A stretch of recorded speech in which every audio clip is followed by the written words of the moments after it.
Hey everybody, my name's Aaron. Welcome back to the channel. Well, as you can see, I'm right in the middle of a really big project and I've got to order parts. They're taking forever. So in the meantime, I thought I would take a look at some games for the TRS-80 Color Computer. I'm going to take a look at Springster, Rad Warrior, and then Thexder. It's coming up right now on the Retro Hack Shack.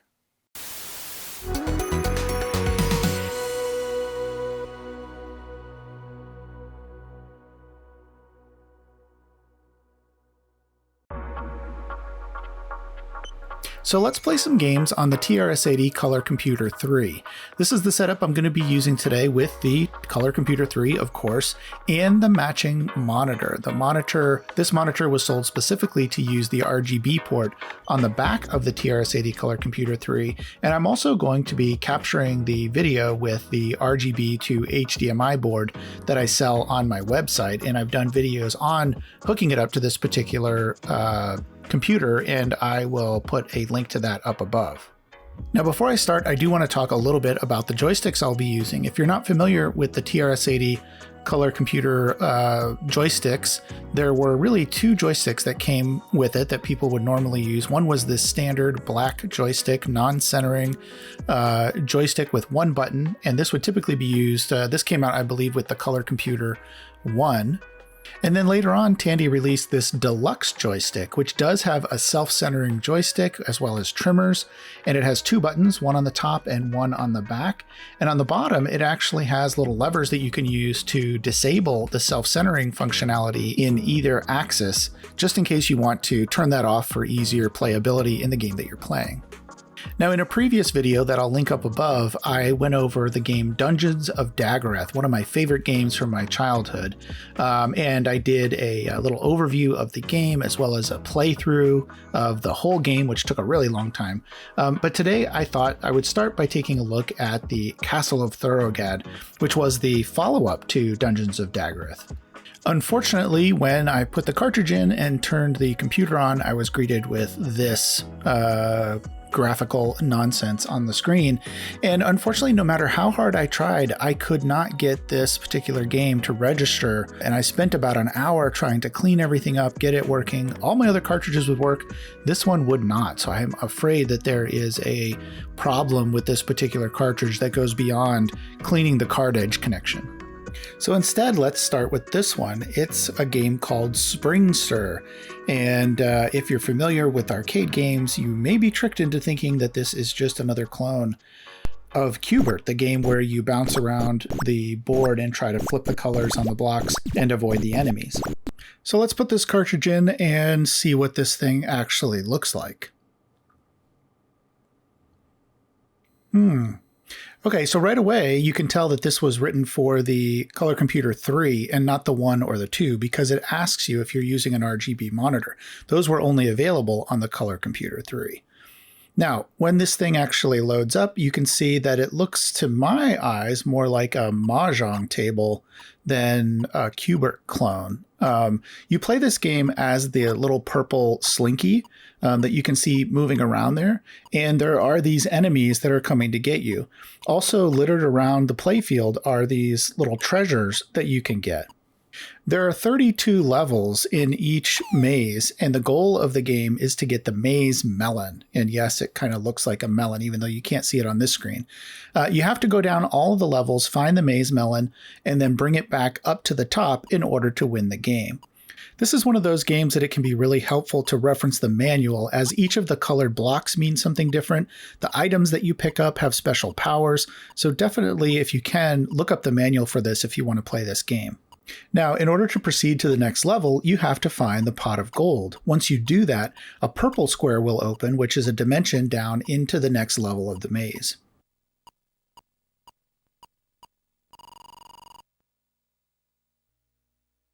Now, this is a timed game, so over in the upper left-hand corner, you will see a hourglass that represents how much time you have left, a number that represents how many items you have left to collect, as well as the items that you have available for you to use.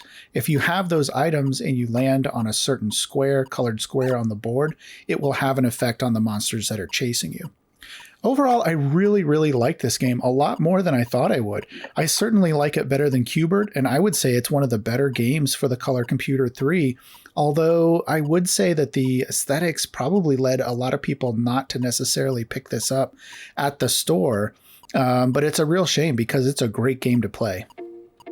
Okay, so next up we have Rad Warrior. This game is from 1987 and it'll actually work on a Coco 2 with 128K of RAM or above. And if the screenshot on the cartridge is any indication, this appears to be somewhat of a side-scroller. Since the NES had just come out and they had such great side-scrolling games, it wouldn't surprise me that there was an uptick in demand for these type of side-scrollers for all the other platforms. And we can see that this does support RGB, so it was written with the Coco 3 in mind. I really like the styling here. This particular game goes right into a demo mode, and I'm not able to control it with the joystick just yet. So this is one of those classic issues where the game developer decides which joystick they're going to use, which joystick port, and you just have to move your joystick around to figure out which one it is. There we go, that's better. Now, this game was actually released in the UK in 1986, and the original title there was called The Sacred Armor of Antiriad, I guess is how you say that. And then it was ported to several other platforms. That was written for the Commodore 64. It was ported to the Apple II, the IBM PC, and the TRS-80 Color Computer. At first I thought this was a clone of Metroid because there are some similarities there, but Metroid didn't come out until 1987 after this was already developed. So perhaps Metroid was a clone of Rad Warrior, who knows? So this game takes place in the year 3088, and there are a bunch of mutants running around because there's been some sort of apocalypse, and your only hope is to find your power armor and weapons and destroy all the mutants and their power center in order to set all the people free so that they can live in peace and harmony again.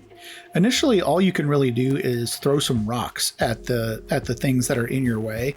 So you have to be really careful until you actually can get your power suit and charge it up. After that, you need to go find energy cells to give it a little bit of a boost.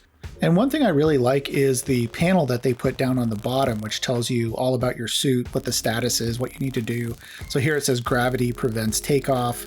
So you need to go find those energy cells, like I said. So I really kind of like the way this game is laid out and the fact that you have that dashboard for your suit down below. It's pretty cool.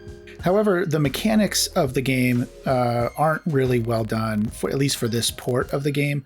Jumping up onto the various platforms and throwing your rocks is not really intuitive and doesn't work really well. Eventually, I just got kind of frustrated with it and didn't have as much fun playing this particular game as I did playing the previous one.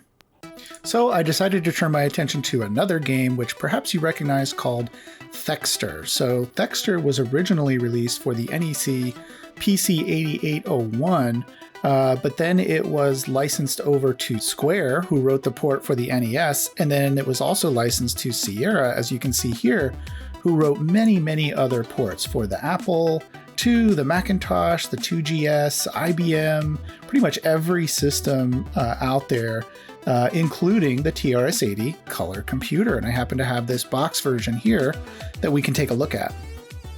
In Thexder, players control Thexder, an experimental robot with the ability to transform between humanoid form and jet form, much like a mecha in Japan. You can definitely see the influence there. While you're in humanoid form, Thexder can run, jump, fire heat-seeking lasers, which automatically target most enemies. However, in jet form, Thexder is able to fly, allowing it to reach otherwise impassable areas, and he's more agile, but you can only fire lasers straight ahead, which makes combat much more difficult. The goal of the game is to navigate through all 16 levels without depleting Thexder's limited amount of energy. Each level begins on the left and ends on the right. It's a classic side-scroller. In between walls create an increasingly convoluted maze that players will need to navigate through. There's also a wide variety of enemies, and if Thexder comes in contact with any enemies or the missiles they fire, then your energy is lost. You can regain your energy by shooting certain types of enemies and objects that are in the levels. There's also a shield, an energy shield that you can activate, which will drain a small amount of Thexder's energy, but the shield will prevent Thexder from losing energy if hit by an enemy. It only lasts for a small amount of time, so you have to use it very carefully. Overall, Thexder is a great game on any platform. Which platform did you play it on? Let me know in the comments below. Well, I had a blast playing those games. It's always fun for me anyway as a YouTuber when I can sit down and just play games and enjoy them. In this case, I was able to turn it into a video as well. But, sometimes I get so involved in projects I forget, what? It's just fun to sit down and play some games or experience some of these old systems with, no cameras rolling and just have a lot of fun. And that's what we all should do. Go out and grab one of these systems if you can and enjoy the nostalgia of your childhood. If this episode brought back any nostalgia for you, I'd really appreciate it if you like the video, or better yet, subscribe so that you get my videos in your feed as I release them. And if you want to go one step further, you can always become a patron on my Patreon page. But that's going to do it for now. Thanks for watching. We'll see you next time. Whoops.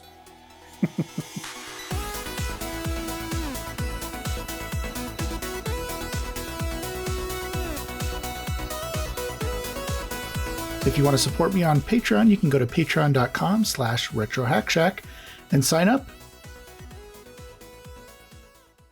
End of line.